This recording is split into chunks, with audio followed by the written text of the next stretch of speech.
Que toda honra, glória e louvor seja estendida ao Senhor por toda a eternidade. Nossa gratidão, Deus, por tudo que o Senhor representa em nossa vida. Entendemos que não temos nada se não fosse a direção e mão do Senhor. Mas entendemos, ó Deus, que o bem mais precioso que recebemos em nossa existência é a presença do Senhor em nós. E hoje temos a honra, o privilégio de estarmos aqui na Tua igreja, para adorar o Teu nome, para ouvir a Tua voz. E que possamos, ó Deus, ao sair desta igreja, de fato, continuar prestando culto agradável ao Senhor Jesus. Fale conosco agora. Prepare o nosso coração para ouvir a Tua palavra. Que decisões sejam tomadas aqui. Que mais uma vez o Senhor demonstre para nós a Tua vontade. Que mais uma vez possamos sair daqui motivados a cumprir e fazer a Tua vontade. Que a Sua graça nos alcance. Que o Senhor batize a Tua igreja com o Espírito Santo agora. É a minha oração e ela vai assinada em nome de Jesus. Amém? Amém. E amém. Amém. Amém. Amém.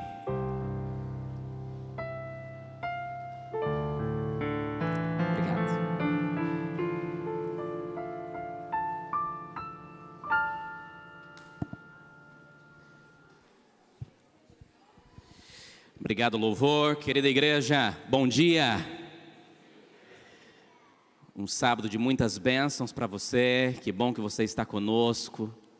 Ainda estamos em clima de festa, né? Ainda estamos em clima de festa, de celebração. Que final de semana tivemos semana passada, hein?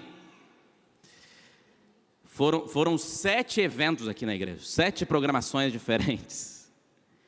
Mas acredito que tudo foi para a honra e glória do nome de Jesus. E como acabamos de cantar, a Ele seja a honra e a glória para todo sempre. Que bênção poder participar com vocês desta festa. E o mais importante, ao meu ver, foi uma grande festa de salvação. E a gente pôde verificar isso. Então nessa manhã, que possamos mais uma vez ouvir a voz de Deus. E que Ele fale ao nosso coração. Eu quero abrir a Bíblia com você, nós vamos conversar um pouquinho. Quando eu decidi pregar nesse último sábado de celebração do mês de outubro, pensei muito sobre qual tema. Semana passada nós ouvimos temas de gratidão, louvamos a Deus por tudo aquilo que vivemos, mas eu queria agora, como pastor de vocês, e tendo o privilégio de aprender aqui, nesse quase 2 anos, podendo ter a alegria de pastorear a igreja de Botafogo, eu oro muito para que o Senhor me ajude, junto com os demais pastores, a conduzir um rebanho para a eternidade. Então, quando nós escolhemos uma mensagem para apresentar para a igreja, a gente pede que Deus direcione. Então, mais uma vez, eu espero que de alguma forma, essa mensagem seja um recado de Deus para você, tá? Eu só lembrar vocês aqui de algumas coisinhas rápidas antes de nós abrirmos a Bíblia. Hoje à tarde, nós teremos aqui na igreja uma cerimônia sagrada muito bonita, chamada de ordenação pastoral. Um pastor adventista, quando ele forma, ele passa 4 anos na faculdade, depois ele tem que ter um processo de aspirante ao ministério, que é como é que eu vou explicar? Seria a parte prática da sua formação ministerial.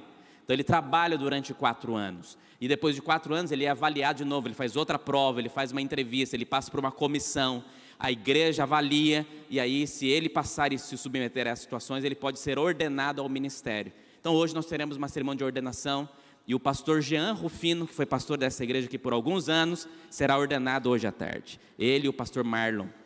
Então nós teremos a alegria de poder participar juntos dessa cerimônia de ordenação. Eu queria convidar a igreja para participar conosco, 4 horas da tarde, teremos a cerimônia. À tarde ele vai ter a alegria de batizar a filha dele. Eu acho que para um pastor deve ser extremamente emocionante de ver o batismo da própria filha, fazer o batismo da filha. Então ele convida a todos vocês para participar, tá? Então hoje nós não teremos JA, porque teremos essa cerimônia de ordenação. O pastor Irã Calbermato, presidente da União, estará conosco. Teremos uma grande festa. Quero lembrar vocês também, amigo, agora no mês de novembro, esse ano a igreja de Botafogo não para. Aqui é uma igreja em movimento. E nós teremos ainda muitas coisas acontecendo. Eu quero lembrar vocês apenas de mais 3 coisinhas rápidas. Primeiro, no último sábado de novembro, nós teremos então o leilão do mutirão de Natal. O mutirão de Natal continua. Temos aí o grande sonho de chegar aí a 60 toneladas e quem sabe dobrar a meta. Nosso sonho é alcançar bastante. Nós seremos como das partes do leilão, dia 26 à noite, aqui na quadra da escola, tá? No dia 3 de dezembro, o presidente da divisão sul-americana, pastor Stanley Arco, estará pregando em Botafogo, de manhã e de tarde, encerrando o mutirão de Natal deste ano. Será uma grande festa e nós queremos convidar você para participar também. E por fim, no dia 10 de dezembro, nós teremos um batismo muito especial aqui na igreja, e nós teremos pregando aqui para nós o pastor Rodrigo Silva. Então, dia 10 de dezembro, o pastor Rodrigo, que faz parte também da história da nossa igreja, estará conosco. Será uma linda festa, e a gente está ansioso por esse dia. Já queria que você colocasse na sua agenda. Ok? Recados dados? Abra sua Bíblia comigo então, por favor. Nós vamos usar bastante a Bíblia, então pega aí a sua Bíblia, a gente vai usar aqui alguns textos. Eu vou começar com uma história conhecida, lá no livro de 2 Reis, abra aí. Nós vamos fazer uma viagem aqui pelas páginas da Bíblia. 2 Reis, capítulo 7. 2 Reis, capítulo 7. Preste bem atenção, para a gente poder fazer uma viagem aqui pela palavra de Deus. A equipe de comunicação aqui da igreja, o Igor, a gente estava trabalhando juntos para montar ali o painel histórico, né? É claro que não dá para abranger, a história é muito grande. Mas lembrando ali de alguns personagens, depois de estudar tanto sobre um pouco a história da igreja de Botafogo, que eu senti o desejo de coração de trazer essa mensagem. Você tem exemplos de pessoas que passaram aqui antes de nós, que foram instrumentos de Deus.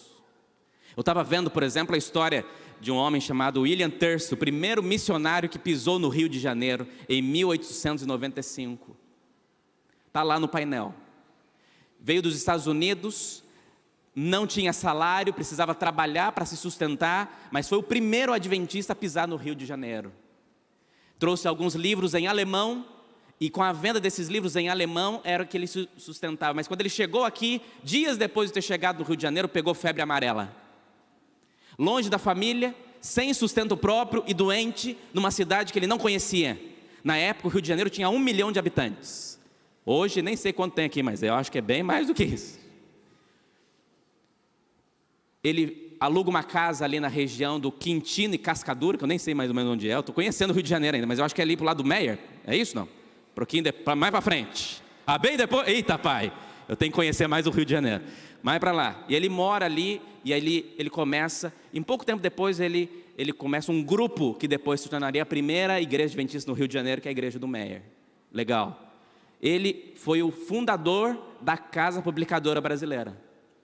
E a Casa Publicadora Brasileira começou aqui no Rio de Janeiro, na Rua do Ouvidor, uma gráfica, imprimiu a primeira revista, chamada Arautos do Evangelho, que era entregue aqui na cidade do Rio de Janeiro. Interessante. Eu vi também a história do pastor Graff. O pastor Graff foi o primeiro pastor que veio para ser pastor no Brasil. Churchill ele era missionário, mas Graff foi o primeiro pastor. O distrito dele era o Brasil. O carro dele era um Corolla de 4 patas. Um cavalo, que ele andou com esse cavalo 12 anos. Dizem que ele andou em cima do cavalo 24 mil quilômetros. Coitado do cavalo, mas a luta era grande.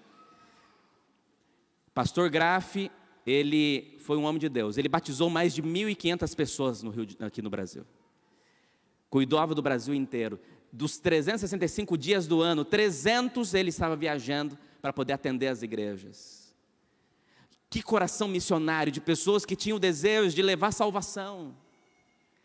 Consegui apresentar, 12 anos foi pastor no Brasil. Amigos, a gente vai vendo histórias. Aí eu vendo uma reportagem da revista Adventista de 1960, o pastor Roberto Rabelo dando a entrevista, falando sobre a construção do Auditório Guanabara. Ele diz assim, que o Auditório Guanabara seja um monumento ao evangelismo no Rio de Janeiro. Nós temos um legado, amigo. Isso aqui foi construído para ser um local onde o evangelho será pregado. O evangelho eterno. Então, ouvindo histórias como essa, que eu senti o desejo de coração de trazer para a igreja o nosso verdadeiro sentido de vida.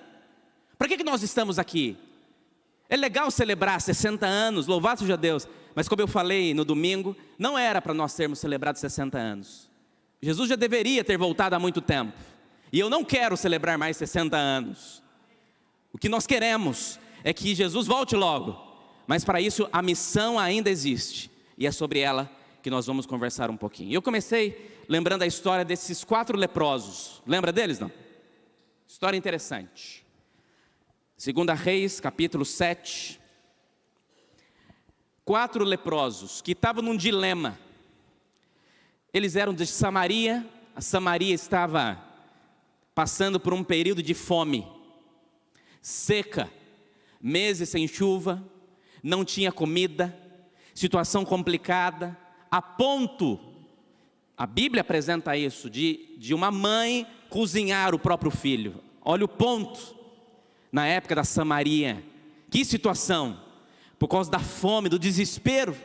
E aí esses 4 leprosos, que não podiam entrar na cidade, porque eram leprosos, estavam além de morrer por causa da doença, ainda também estavam enfrentando a fome. E num dilema, verso 3, diz assim: 4 homens leprosos estavam à entrada da porta, os quais disseram uns aos outros: para que estaremos nós aqui sentados até morrermos? Se dissermos, entremos na cidade, tem fome na cidade, e morreremos lá. Se ficarmos sentados aqui, também morreremos. Olha que dilema. O que a gente vai fazer? Se a gente ficar aqui na porta, tem fome, morreremos aqui. Se nós entrarmos na cidade, tem fome, morreremos lá. Aonde nós vamos morrer? Aqui na porta ou lá? Eles decidiram: vamos, pois, agora, e demos conosco no arraial dos Círios, e se nos deixaram viver, viveremos. Se nos matarem, tão somente morreremos. Eles pensaram assim: já que se a gente entrar na cidade não tem comida, se a gente ficar aqui na porta a gente vai morrer também, então vamos lá no território, no acampamento dos Círios, porque eles estão acampados para tentar nos destruir. Se nós chegarmos lá, quem sabe eles têm alguma comida, e já que não temos nada a perder, já que a situação está tão difícil, é o que vai dar para hoje. Vamos tentar, o que não dá é ficar parado, vamos ter que agir de alguma forma. E eles decidiram que iriam agir.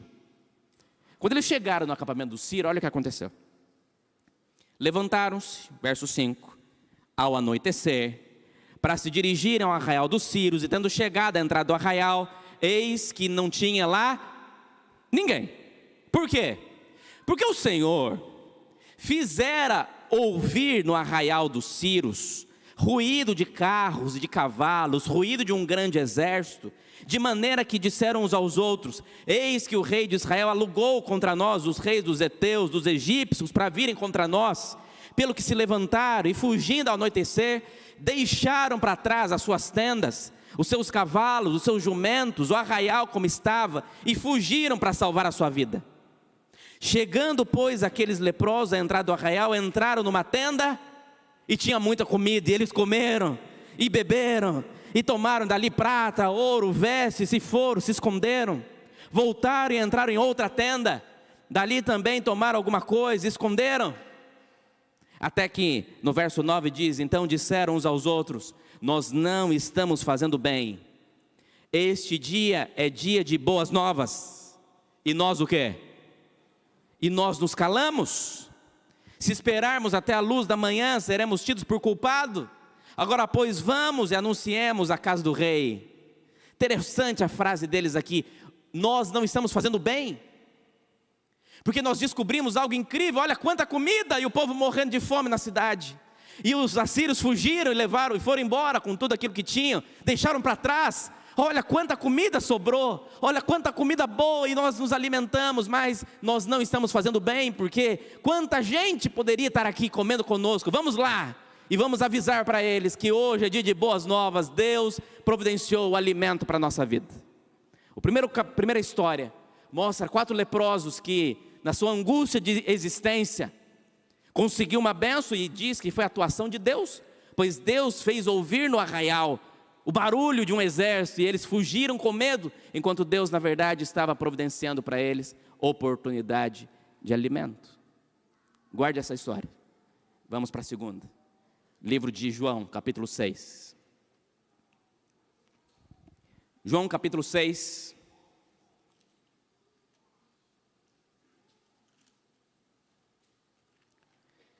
Livro de João, capítulo 6. Quero ler com você o verso 5 em diante. Diz assim. Livro de João, capítulo 6, versículo 5 em diante. tentando trabalhar aqui uma ideia com você. Então tenta acompanhar aqui com essas histórias um ponto para a gente poder trabalhar, tá bom? No final a gente tira as nossas lições. João capítulo 6, versículo 5 diz assim: Então Jesus, erguendo os olhos e vendo que grande multidão vinha ter com ele, disse a Filipe: Onde compraremos pães para lhes dar de comer? Mas dizia isso para experimentar, porque ele bem sabia o que estava para fazer. Então respondeu-lhe Filipe: Não lhe bastariam 200 denários de pão para receber cada um o seu pedaço? Um dos seus discípulos, chamado André, irmão de Simão Pedro, informou a Jesus: Está aí um rapaz que tem 5 pães de cevada e 2 peixinhos. Mas isto o que é para tanta gente? Então disse Jesus: Fazei o povo assentar-se, pois havia naquele lugar muita relva. Assentaram-se, pois, os homens em número de quase 5.000.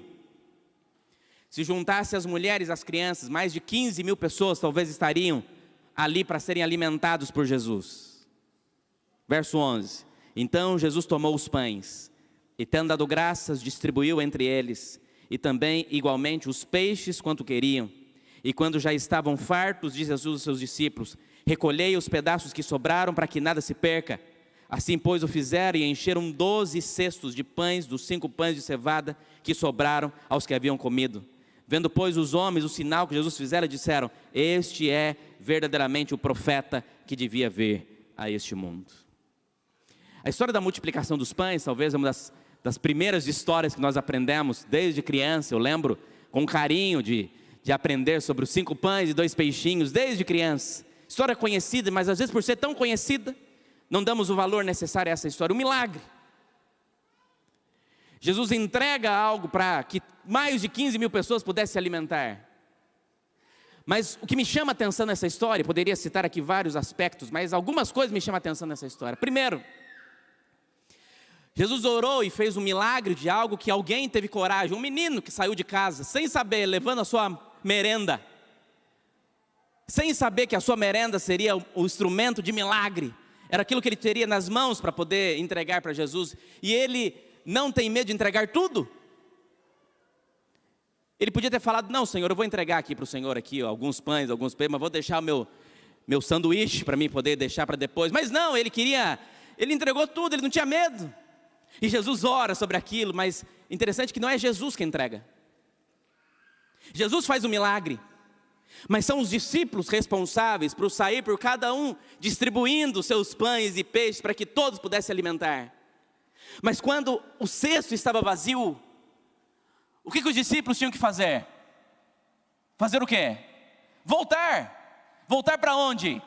Para Cristo, porque Cristo iria continuar fazendo milagre. Mas talvez se um dos discípulos pensasse assim: Nossa, o que tem aqui é pão santo. Esse pão é pão da multiplicação. Isso é um pão milagreiro. Eu vou levar esse pão para casa, nunca mais vai faltar pão na minha casa. Esse pão multiplica sozinho. Esse pão iria apodrecer na mão dos discípulos. O pão só multiplicava na medida em que ele era entregue. Quanto mais pão se entregava, mais pão tinha. Se eles guardassem o pão parava, o milagre deixava de acontecer. E sempre que eles olhavam para trás, tinha Cristo com as mãos abertas para poder receber e realizar o milagre que ainda precisava. Na verdade, aqueles discípulos eram apenas instrumentos, canais, para conseguir entregar para outras pessoas o alimento que Jesus tinha que oferecer. Você não entrega aquilo que você não tem. E esses discípulos receberam das mãos de Jesus aquilo que era necessário para continuar. Interessante, segunda história. Agora, vamos comigo para Apocalipse. Estou fazendo uma viagem com você de algumas histórias da Bíblia para a gente chegar nesse ponto principal agora. Apocalipse, nós encontramos a última mensagem que Deus deseja apresentar a este mundo. A gente vai começar com Apocalipse 18. Apocalipse 18 apresenta uma cena, um acontecimento que irá acontecer, redundância, um acontecimento que vai ocorrer aqui em nosso mundo. E eu queria que você prestasse bem atenção nessa cena. Apocalipse 18. Já falei sobre os 4 leprosos que receberam boas novas e aprenderam que deveriam anunciar essas boas novas. Já aprendemos sobre os discípulos que recebiam o pão multiplicado da mão de Jesus, mas não guardava para si, entregava, e quanto mais entregava, mais tinha. E agora nós entregamos e chegamos no Apocalipse, onde Jesus apresenta uma cena do final dos tempos. A gente está fazendo nossas aulas ali do grande conflito na sexta-feira. Ontem eu comecei a falar sobre este assunto e senti o desejo de falar sobre as mensagens angélicas. Olha o que diz Apocalipse 18, verso 1. Diz assim: depois dessas coisas, vi descer do céu outro anjo que tinha grande autoridade. Apocalipse 18, versículo 1. Depois dessas coisas, vi descer do céu outro anjo que tinha grande autoridade, e a terra se iluminou com a sua glória. Então exclamou com potente voz, dizendo: caiu, caiu a grande Babilônia, se tornou morada de demônios, covil de toda espécie de espírito imundo. E aí o verso 4 diz: ouve outra voz do céu dizendo: retirai-vos dela, povo meu, para não serdes cúmplices dos seus pecados e para não participares dos seus flagelos. Interessante que o texto começa dizendo assim: eu vi um outro anjo. Por que seria um outro anjo? Porque antes desse anjo, Deus já tinha enviado 3. Este seria um quarto anjo. E diz que esse mensageiro, anjo em profecia é um mensageiro. Este mensageiro, quando chega, ele ilumina o mundo inteiro com a sua glória. Quem é este anjo? Qual é essa cena? Amigos, está claro para mim que esta cena de Apocalipse 18 é a ação do Espírito Santo ao ser derramada a chuva serôdia dos últimos dias. É quando o Espírito Santo é derramado nos últimos dias que nós temos a oportunidade de ver o mundo inteiro se iluminar com a glória de Deus. Existem profecias que mostram que livros brilharão nas estantes, pessoas irão sentir o chamado do Espírito Santo, muitos outros irão ter o desejo sincero de viver ao lado do Senhor. O mundo irá se iluminar com a glória de Deus. Essa última mensagem desse povo que brilhará, desse outro anjo enviado nesses últimos tempos para fazer um último apelo: sai dela, povo meu, saia da confusão de Babilônia. Você sabe que Babilônia é Babel, grande confusão, que começa naquela região para conseguir apresentar um momento de chegar aos céus, o espírito de Satanás. E agora nos últimos dias, esse mesmo espírito, desejo de ser grande aos olhos dos homens, aqui Jesus diz assim: sai da confusão e venha para a luz que somente o Espírito Santo pode oferecer. Mas esse quarto anjo, esse Espírito Santo, ele só foi enviado quando a obra dos outros 3 aconteceu. Quais são esses outros 3 anjos? Apocalipse 14. Vamos lá. Você vai entender aonde vamos chegar. Apocalipse 14. Nós encontramos, amigos, a essência da mensagem adventista. Nós entendemos que a igreja adventista tem a sua certidão de nascimento no capítulo 10 de Apocalipse, no desapontamento. Nós entendemos que a igreja adventista tem a sua mensagem em Apocalipse 14. E nós entendemos que a nossa grande esperança é Apocalipse 21. Apocalipse 14 apresenta a mensagem de Deus para este tempo. Aqui começa Apocalipse 14 falando sobre os escolhidos de Deus, aqueles que estarão sendo salvos pelo Senhor. Mas o verso 6 diz assim, acompanhe comigo a leitura: vi outro o quê? Anjo, fazendo o quê? Voando. Vi outro anjo voando pelo meio do céu, tendo um evangelho eterno para pregar aos que se assentam sobre a terra, e a cada nação, tribo, língua e povo, dizendo em grande voz: temei-lhe a Deus e dai-lhe glória, pois é vinda a hora do seu juízo, e adorai aquele que fez os céus, a terra, o mar e a fonte das águas. Verso 8, seguiu-se outro anjo, o segundo, dizendo: caiu, caiu. Interessante, a mesma frase que será falado no final do capítulo 18, quando o Espírito Santo for derramado. Mas aqui já diz que essa mensagem precisa ser apresentada. Caiu, caiu a grande Babilônia, que tem dado de beber a todas as nações do vinho da fúria da sua prostituição.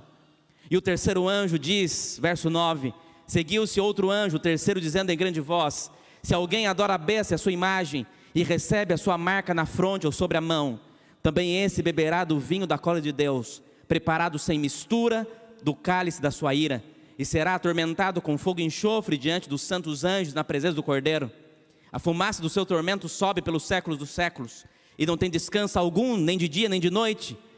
Os adoradores da besta e da sua imagem, quem quer que receba a marca do seu nome, E aí o verso 12, um lindo texto, diz: aqui está a perseverança dos santos. Quem são eles? Os que guardam os mandamentos de Deus e aqueles que têm a fé em Jesus. Olha para mim, vamos conversar um pouquinho sobre isso. Texto profético, precisa ser interpretado de maneira profética. É um texto que tem vários pontos, precisaríamos de bastante tempo para conseguir fazer o estudo completo. Mas a Bíblia diz, o Apocalipse apresenta que em um momento da história, Deus iria levantar filhos para conseguir apresentar a mensagem mais importante da história. Nós sabemos que a profecia dos 1260 anos, a profecia que apresenta o domínio do homem da iniquidade, a profecia que apresenta a supremacia de um poder religioso, termina de acordo com a profecia. Quem está estudando o grande conflito conosco na sexta-feira sabe disso. Termina que ano? 1798. Nós entendemos pela profecia bíblica, claro que não dá para explicar completamente aqui, que a partir de 1798 nós estamos tendo o tempo do fim. Você lembra das profecias de Daniel que Deus manda ele selar até o tempo do fim? Pois essas profecias, elas são abertas a partir de 1798, onde existe um despertamento, e homens e mulheres espalhados no mundo, foi o meu tema de ontem do grande conflito, homens e mulheres espalhados no mundo começam a se despertar pela notícia da volta de Jesus, que durante a Idade Média tinha sido esquecida. Afinal de contas, para que você pensar em volta de Jesus, se você podia pecar e comprar o perdão do seu pecado antes de pecar? Se existiam as indulgências que poderiam ser vendidas. Interessante a história, são detalhes. Mas chegaria um tempo em que Deus precisaria enviar alguém, levantar um povo, um anjo, mensageiros, para apresentar a mensagem mais importante. E aqui nós encontramos ela em 3 vozes. Nós sabemos que a primeira voz, a voz da temei a Deus e dar-lhe glória, aconteceu a partir de 1798. Começa com homens como Guilherme Miller e outros, que foram levantados para poder apresentar essa mensagem. Esse primeiro voz, que fala que é vinda a hora do seu juízo, apresenta uma mensagem profunda, verdadeira, mas que precisava ser a verdade presente, a verdade para aquele tempo. A segunda voz já também surge a partir desta época, quando Deus diz assim: a Babilônia não terá mais poder sobre vocês. Vocês não precisam mais viver no engano. Vocês não precisam mais viver na confusão. Vocês têm a luz da verdade. E agora as pessoas têm a Bíblia na mão, as sociedades bíblicas começam a surgir a partir de 1900. Ou seja, a Bíblia, que era exclusiva de uma autoridade religiosa, agora chega na mão de todas as pessoas. E Deus mais uma vez entrega a sua mensagem e diz: essa mensagem precisa alcançar muitos corações. E aí vem a terceira voz, que é um chamado, que é onde uma decisão precisa ser tomada, e onde as pessoas precisam ter coragem para tomar decisões ao lado de Deus e da sua verdade, ou ao lado do mundo e da sua mentira. Aqueles que preferem permanecer ao lado do Senhor, ou querem viver ao lado de uma confusão. Interessante. 3 mensagens para um tempo certo. E Deus, por algum motivo, nos escolheu para sermos portadores dessa mensagem. Pastor, por que o senhor prega isso para nós hoje? 3 motivos, e são 3 lições que eu quero terminar a minha mensagem de hoje. E eu queria que você tivesse com o seu coração bem aberto para os pontos que nós vamos conversar. E eu espero que você saia daqui motivado a fazer um pouquinho mais para a causa do Senhor. Vamos lá. Primeira lição. Lembre-se que o meu objetivo aqui não foi simplesmente explicar essa mensagem, que seria muito longa, mas ela é maravilhosa e vale a pena você estudar mais sobre ela. Mas o que eu quero é que você tire algumas lições para a nossa vida. E a primeira, eu vou trazer como primeira lição a frase daqueles leprosos. Para mim, a primeira lição que nós deveríamos tomar esta manhã como igreja de Botafogo, aqui no Rio de Janeiro, dia 29 de outubro de 2022, nessa manhã, a primeira lição que eu gostaria que você entendesse é: nós não estamos fazendo bem.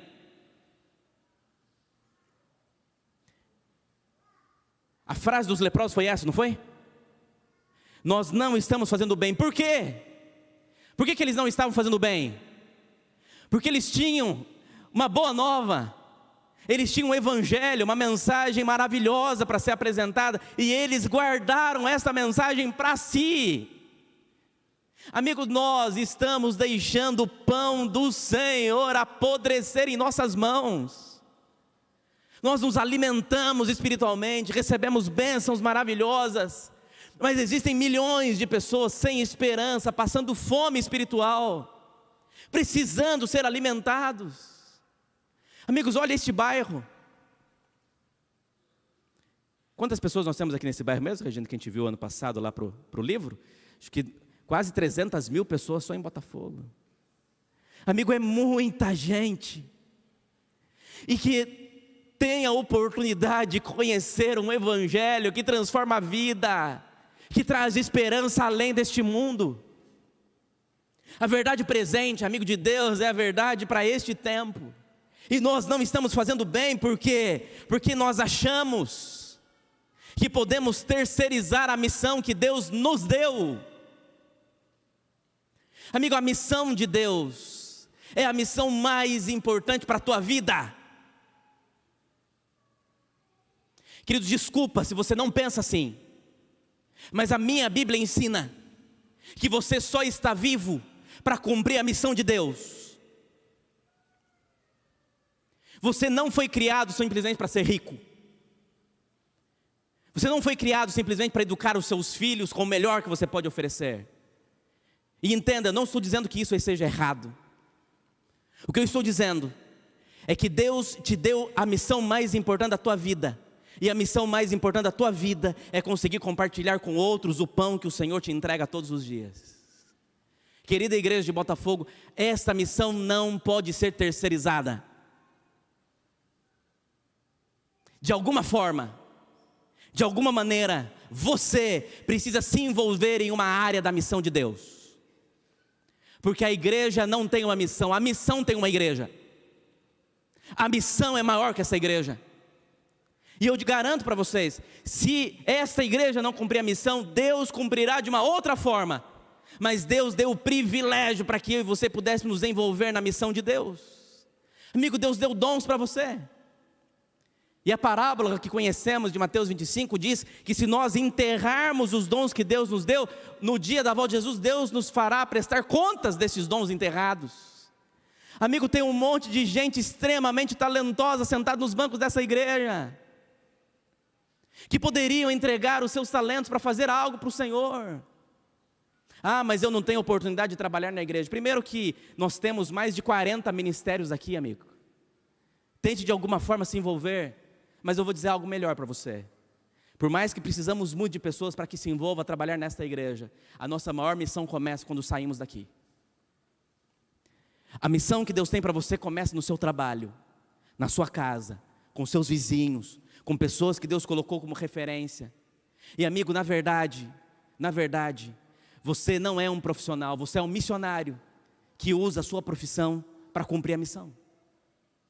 E eu gostaria muito que você sentisse o desejo, o chamado do Espírito Santo, porque você entende que não está fazendo bem, e às vezes nós estamos tão cansados, e o diabo está conseguindo, amigos, aquilo que mais o Espírito Santo tem medo de que aconteça, de cansar tanto você, que você não tem tempo para a missão. Eu sei, amigo, eu sei, Deus pede para que você separe um dia, o sábado do Senhor, mas na entrega que Deus tem para você, Ele pede para que você faça mais talvez. Aqueles que permitem se entregar na mão do Senhor, separa a segunda para ir dar um estudo bíblico, a terça para um pequeno grupo, a quarta para conseguir chamar os seus amigos para comer na sua casa, a quinta para usar a sua influência para conseguir de alguma forma alcançar corações de alguém. Amigo, o que mais você pode se envolver na causa de Deus? Não estamos fazendo bem, porque estamos deixando o pão apodrecer em nossas mãos, enquanto pessoas passam fome. Querida igreja, em nome de Jesus, hoje o Senhor nos chama para usarmos os nossos dons e talentos para apressar a volta do Senhor. E esse é o meu desejo para esta igreja. Segunda lição. Apocalipse 14 diz que o anjo voava pelo meio do céu. O que o anjo fazia? Voava. Quando você pensa em voar, você pensa em quê? Rapidez, velocidade. Amigo, o anjo de Deus, os mensageiros de Deus. E a minha segunda lição para esta manhã é: Deus tem pressa. Deus tem pressa.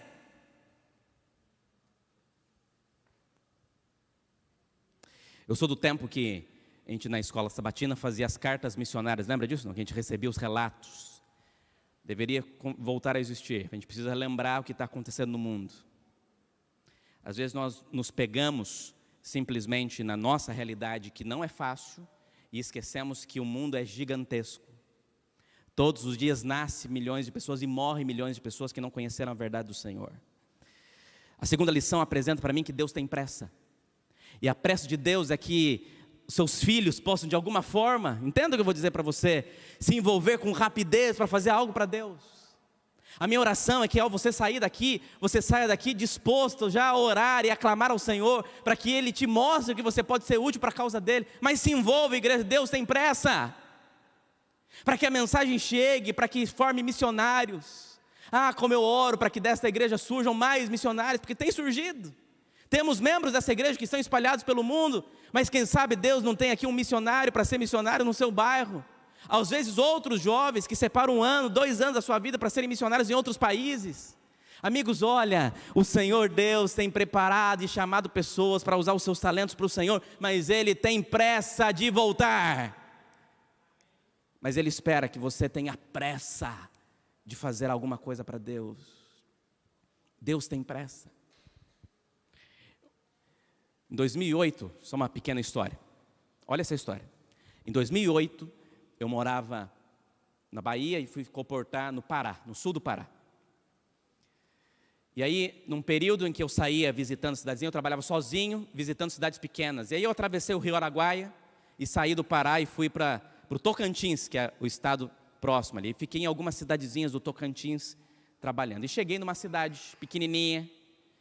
A cidade não deve ter mais de 2.000 e poucos habitantes, uma cidade bem pequena. E olha as loucuras que a gente fazia na vida. Hoje, eu não sei se eu tenho essa coragem mais, mas na época eu tinha.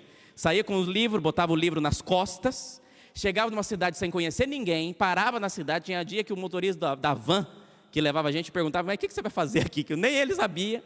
E eu descia sem conhecer ninguém, chegava na cidade, perguntava, não tinha celular, então eu perguntava para alguém: você sabe onde tem uma igreja adventista? A pessoa me mostrava a igreja, eu ia até a igreja, e às vezes chegava durante a semana, a igreja fechada, batia na casa do vizinho para perguntar quem era adventista que morava ali. Olha as loucuras. Para poder trabalhar alguns dias na cidade e conseguir um lugar para ficar. E foram assim várias cidades, várias cidades. Aí eu cheguei numa cidadezinha pequenininha do Tocantins, perguntei para uma pessoa: onde fica uma igreja adventista? Não sabia. Perguntei para outra, não sabia. Perguntei para outra, não sabia. Falei: gente, o que está acontecendo? Aí uma senhora falou assim: eu acho que tem uma igreja dessa ali no alto daquele morro. Falei: meu pai, eu com as caixas pesadas, botei as caixas nas costas e fui subir no morro. Quando cheguei lá em cima, eu vi a pontinha da igreja. Na hora que eu cheguei, que eu olhei, uma igreja Assembleia de Deus. Falei: ei, pai. Falei: onde que é a igreja adventista aqui? Aí tinha um pastor na porta da igreja, um membro, sei lá, um obreiro na porta da igreja. Eu perguntei para ele, falei: por acaso você sabe onde tem uma igreja adventista? E ele parou e falou assim: eu acho que deve ser a igreja do irmão Antônio. Não lembro se era irmão Antônio, estou dando um nome aqui. É a igreja do irmão Antônio. Ok. Onde que é o irmão Antônio? Ele está na casa dele, lá embaixo. Desce eu tudo de novo, desci o morro. Cheguei lá, amigos, a igreja dele era uma casinha de pau a pique. Vocês conhecem a expressão, não? Casinha de pau a pique, simples. Bati palma, o Senhor atendeu, olhou para mim e falou: pois não? Eu falei: senhor Antônio, eu sou Rafael, sou comportor, sou estudante de teologia para ser pastor, e eu estou na cidade para trabalhar com literaturas aqui, quero passar uns 2, 3 dias aqui na cidade, estava precisando de um lugar para ficar e tal. E ele, muito simples, veio conversar comigo. Eu fiquei um dia só na cidade, fiquei pouco tempo. Eu acho que eu não vendi nada naquela cidade.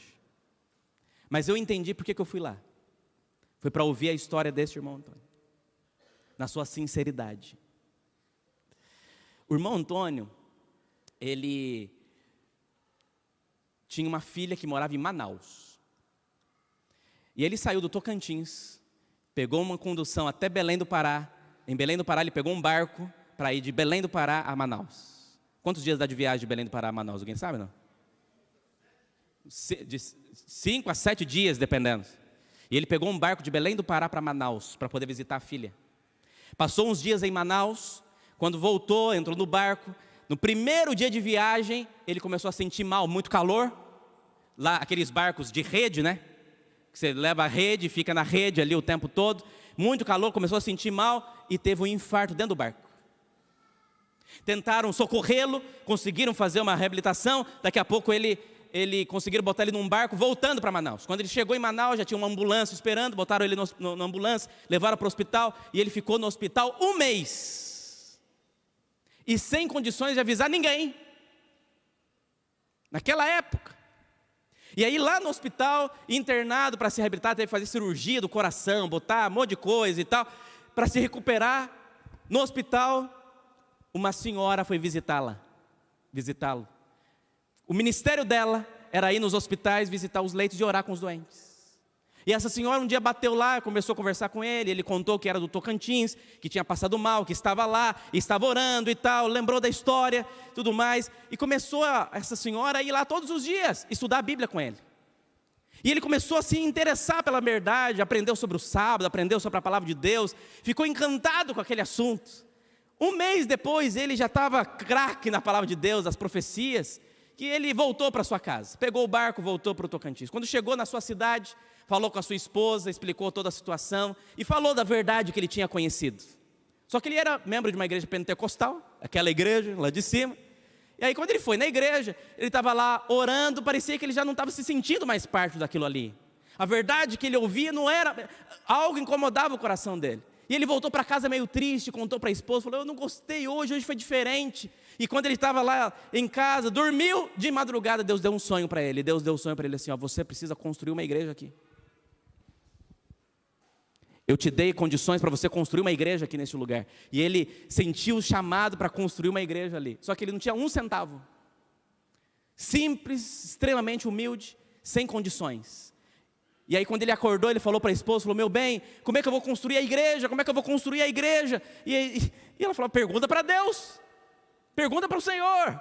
E ele ora de novo, e de noite ele tem mais um sonho. No sonho, ele estava no meio de um bambuzal. Quando ele acordou do sonho, ele falou assim: já sei, vou construir a igreja de bambu. E ele foi para o fundo da sua casa e construiu uma igreja de bambu, cobriu de palha. Eu estive nessa igreja de bambu, não sei como é que está hoje lá. Nessa igreja de bambu, ele falou: e agora, o que eu vou fazer? Ele falou assim: eu vou começar a chamar meus vizinhos para a igreja. Ele começou a chamar os amigos e os vizinhos. No primeiro dia tinha 10 pessoas. E ele falou: mas eu não sei pregar, como é que eu vou fazer? E aí ele teve a ideia. A senhora tinha dado para ele um livro chamado Grande Conflito. E ele tinha uma bíbliazinha. Aí ele abria a Bíblia e lia Gênesis capítulo 1. Terminava de ler Gênesis capítulo 1, ele chamava um jovem para ler um pedacinho do livro Grande Conflito. Lia Gênesis 1, um pedacinho do Grande Conflito, fazia uma oração, liberava as pessoas. Falava: amanhã você volta. E amanhã as pessoas voltavam.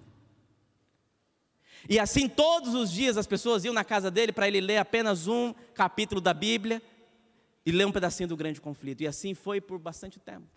Só que no segundo dia tinha 15 pessoas, no terceiro dia tinha 30 pessoas, no quarto. Quando eu cheguei lá, a igrejinha de bambu tinha mais de 60 pessoas na igreja. De um senhor. Mas o que mais me chamou a atenção da história dele é que no final ele me contou 2 coisas que eu fiquei impressionado. Eu só acredito porque eu vi acontecer.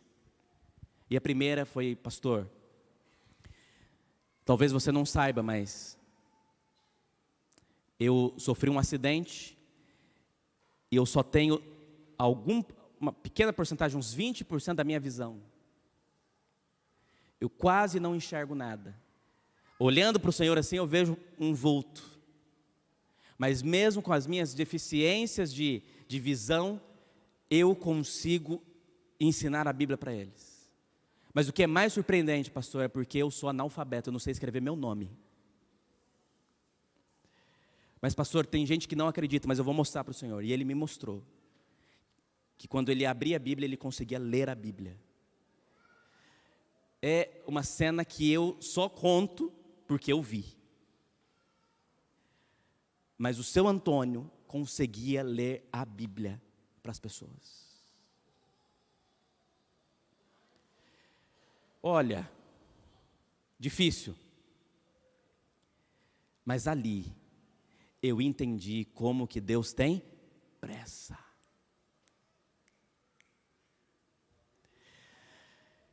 Amigos, deixa eu falar uma coisa para você aqui com todo o coração. Eu não sei quais são os recursos que Deus vai usar. Eu não sei quais são as maneiras que Deus tem para agir. Eu só sei que Ele tem pressa de voltar para você. E é por isso que a minha terceira lição dessa manhã, e última, é que a mensagem de Deus é muito séria. Primeira lição, não estamos fazendo bem. Segunda lição, Deus tem pressa. Terceira lição, a mensagem de Deus é muito séria. Séria. E para este tempo, essa mensagem séria precisa de fato ser entendido com a seriedade que lhe é exigida. A primeira mensagem angélica fala: temei a Deus e dai-lhe glória, pois é vinda a hora do seu, e adorai aquele que fez os céus, a terra, o mar e a fonte das águas. A última mensagem a ser pregada neste mundo tem 3 pontos principais: adoração, juízo e decisão. Adoração, porque as pessoas estão adorando tudo menos Deus.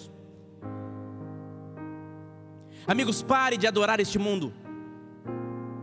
Pare de adorar as coisas deste mundo. Pare de ficar preso a idolatrias dessa terra. Com todo carinho e respeito, pare de adorar políticos. Adore a Deus. Adore o Senhor. Porque é esta mensagem séria para o tempo que nós estamos vivendo. Existe um juízo que já começou em 1844 e que está acontecendo no santuário celestial. E este juízo do Senhor é importante para este tempo. É uma mensagem de Deus para esta época. As pessoas precisam entender. E terceiro, não dá mais para ficar em cima do muro. Chegou o tempo em que precisamos tomar uma decisão. De que lado estamos? De que lado estamos? E a minha oração é que nesta manhã você decida estar ao lado da verdade do Senhor.